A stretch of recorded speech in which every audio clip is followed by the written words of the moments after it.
اگلا سوال ہے، میں نے اپنی زندگی میں بہت شرک کیا ہے لیکن الحمدللہ اب توبہ کر چکا ہوں، لیکن اس کے باوجود یہی فکر دامن گیر رہتی ہے کہ شرک تو ناقابل معافی گناہ ہے، معلوم نہیں کہ میری توبہ قبول ہوگی بھی یا نہیں، مجھے بتائیں میں کیا کروں؟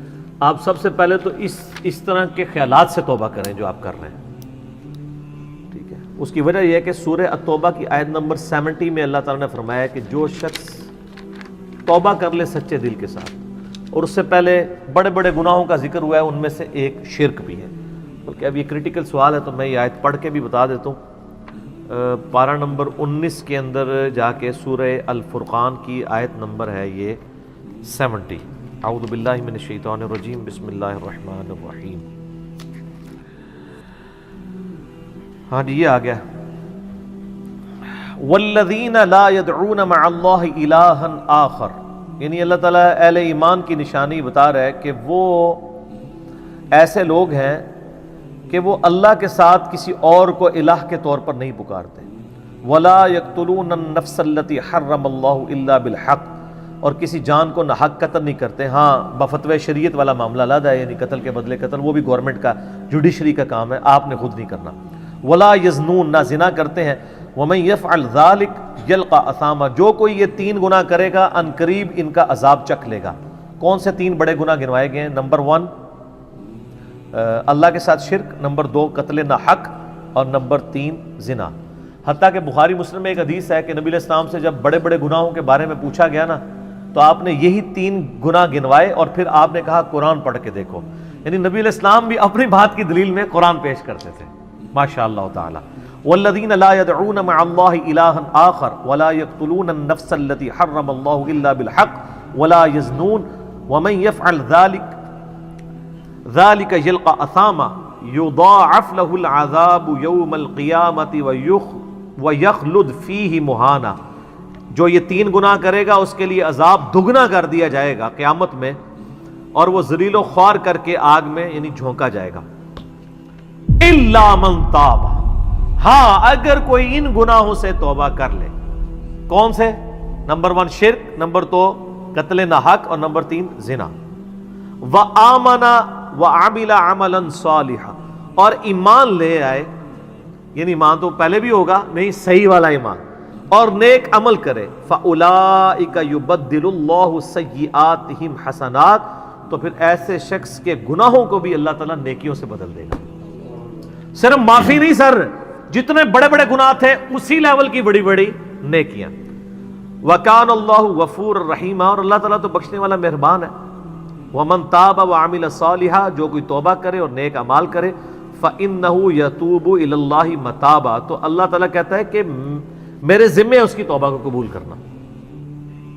یعنی اللہ تعالیٰ نے اپنے اوپر خود سے واجب کیا، حالانکہ اللہ تعالیٰ کسی چیز کا پابند نہیں ہے، کہ جو میری طرف رجوع لائے گا میں اسے ضرور معاف کروں گا۔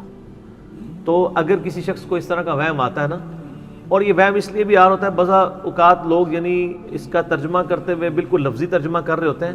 قرآن حکیم کی آیات چونکہ پورے کانٹیکسٹ کے ساتھ ہوتی ہیں، بیک گراؤنڈ میں آیات نازل ہوئی ہوتی ہیں، لہٰذا میں جب بھی ان آیات کا ترجمہ کرتا ہوں نا، جب اسپیسیفکلی شرک کو ایڈریس کر رہا ہوتا ہوں، میرا لیکچر نمبر ہے مسئلہ نمبر 3 دعا صرف اللہ ہی سے، اور سچ پیپر بھی ہے اس کے اوپر، تو ہم یہ ترجمہ جو ہے نا یہ آیت، ان اللہ لا یغفر ان یشرک بہ، بے شک اللہ اس گناہ کو کبھی معاف نہیں کرے گا کہ کوئی شخص اللہ کے حضور قیامت والے دن اس حال میں پیش ہوا کہ اس نے دنیا میں شرک کیا ہوا، یعنی بغیر توبہ کے وہ مرا۔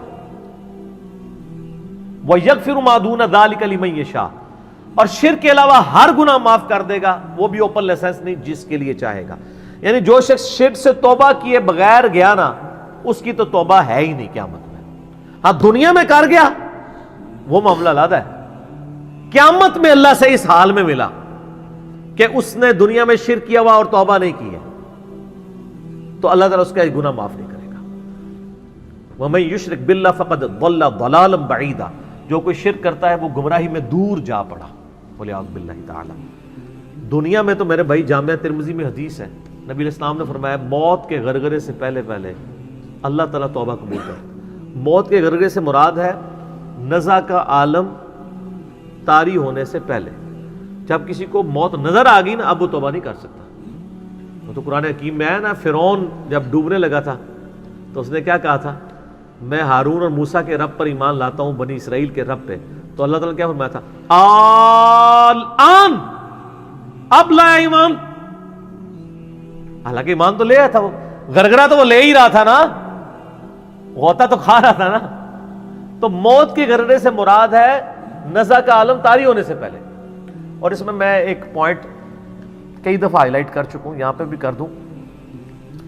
اگر آپ کو کسی شخص کے بارے میں یہ پتا چل جائے نا کہ اس کو لا علاج بیماری لگ چکی ہے اور وہ اب کچھ عرصے میں ایکسپائر ہو جائے گا، جیسے کینسر ہے، یعنی ہم نے یہ لرن کر لیا نا کہ کینسر جب تھرڈ سٹیج کے اوپر پہنچ جاتا ہے تو وہ انسان بچتا نہیں ہے. جس شخص کو کینسر ہوا ہے یا سپوز اس کے گردے فیل ہو گئے یا دل بالکل ایج پہ پہنچ چکا ہے، ایسے لوگوں کو یعنی پاکستان انڈیا میں تو لوگ چھپاتے ہیں کہ پہلے ہی نہ کہیں مر جائے. وہ سن کے کتنی حیران کن بات ہے کہ مسلمان جس کے لیے موت ایسٹ ہونی چاہیے، چلو کافر کو تو سمجھ آتا ہے، اس نے تو دنیا ہی کمائی ہے نا، مسلمان بھی یعنی مرنے سے پہلے مر جاتا ہے موت کا سن کے. ایسا تو نہیں ہونا چاہیے اصولاً. اور یہ ٹانٹ اللہ نے قرآن پاک میں یہودیوں کو دی ہے سورہ جمعہ کے اندر.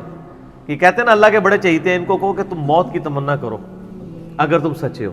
اگر تم اللہ کے چہیتے ہو تو پھر موت تو تمہارے لیے خوشخبری ہونی چاہیے، لائبلٹی نہیں ہونی چاہیے، ایسٹ ہونی چاہیے. اب یہی تان ہمیں بھی آ رہا ہے. مسلمان کی حالت تو نہیں ہونی چاہیے اس کو موت کا پتہ چلے تو جناب وقت سے پہلے ہی مرنے کی کوشش کرے. تو لیکن آپ یورپ امریکہ میں اگر کسی کو بیماری ہو نا، اس کو بتا دیا جاتا ہے کہ سر پلان کر لیں 6 مہینے ہیں، اور 6 مہینے بھی ان کے پلان ہیں، وہ 6 سال بھی ہو سکتے ہیں، 6 گھنٹے بھی ہو سکتے ہیں، وہ تو اللہ کی مرضی ہے. وہ ایک ایسٹیمیٹ بتاتے ہیں. یہاں پہ لوگ چھپا لیتے ہیں. اس کا نقصان یہ ہے کہ نہ وہ اپنی لائف کو یعنی کوئی وراثت کے پوائنٹ آف ویو سے مینج کر سکتا ہے، اور سب سے بڑھ کے اسے توبہ کی طرف آپ کو لانا چاہیے. میں تو کہتا ہوں کسی کو کینسر ہو گیا ہے، ابھی اس میں موت کا غرغرہ نہیں آیا، کوئی کینسر ہوا ہے نا، پتہ نہیں کب مرنا ہے، ٹھیک ہے نا، نزع کا عالم بھی نہیں ہے، اس کو سب سے پہلے بتائیں کہ بھئی تمہیں لا علاج بیماری ہے، تمہاری ڈیتھ کسی بھی وقت ہو سکتی ہے، اللہ کی طرف رجوع لاؤ. سر اس نے پوری زندگی بھی عیاشی کی تھی نا، وہ اپنی آخرت مینج کر سکتا ہے. وہ تو خیر کر سکتا ہے، ہمیں بھی اپنی آخرت مینج کرنی چاہیے. روزانہ مرنے سے پہلے توبہ کرنی چاہیے. روزانہ ہم مرتے ہیں نا. صحیح بخاری میں حدیث ہے نا، نبی علیہ السلام رات کو سوتے ہوئے کیا دعا مانگتے تھے؟ اللہم باسمک اموت و احیا، میں تیرے نام پر مرتا اور جیتا ہوں، یعنی سوتا اور جاگتا ہوں. کیونکہ صحیح بخاری میں حدیث ہے موت جو ہے وہ نیند کی بہن ہے. اور جب آپ صبح اٹھتے ہیں تو وہ بھی صحیح بخاری میں دعا ہے، الحمدللہ الذی احیانا بعد ما اماتنا والیہ النشور. تمام تعریفیں اس اللہ کے لیے ہیں جس نے مجھے مرنے کے بعد زندہ کیا، یعنی موت کے بعد زندہ کیا، اور میں نے پلٹ کے اس کی طرف جانا ہے. تو رات کو سونے سے پہلے توبہ کریں. اور سب سے بیسٹ توبہ تو وہ بخاری مسلم میں حدیث ہے، جس نے رات میں سورۃ البقرہ کی آخری 2 آیات پڑھ لی اسے ہر چیز سے کفایت کر جائیں گی. آمن الرسول بما انزل الیہ من ربہ والمؤمنون کل آمن باللہ وملائکتہ وکتبہ ورسلہ لا نفرق بین احد من رسلہ وقالوا سمعنا واطعنا غفرانک ربنا والیک المصیر لا یکلف اللہ نفسا الا وسعہا. آنورڈ. اس میں تجدید ایمان بھی ہے، اللہ پر ایمان، کتابوں پر، فرشتوں پر. اس کے بعد دعائیں ہیں، ربنا لا تؤاخذنا ان نسینا واخطانا. اس کے اندر توبہ شامل ہے.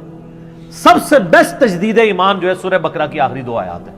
اور یہ ہمارے وظیفے میں ہم نے بلو کارڈ کے اوپر بھی لکھا ہے کہ نبی علیہ السلام نے فرمایا، اور یہ حدیث بخاری مسلم دونوں میں، جو شخص رات کو سونے سے پہلے سورۃ البقرہ کی آخری 2 آیات پڑھ لے، اس میں جو کچھ اللہ سے مانگا ہے وہ اس کو دے دیا جائے گا. یہ بھی الفاظ ہے.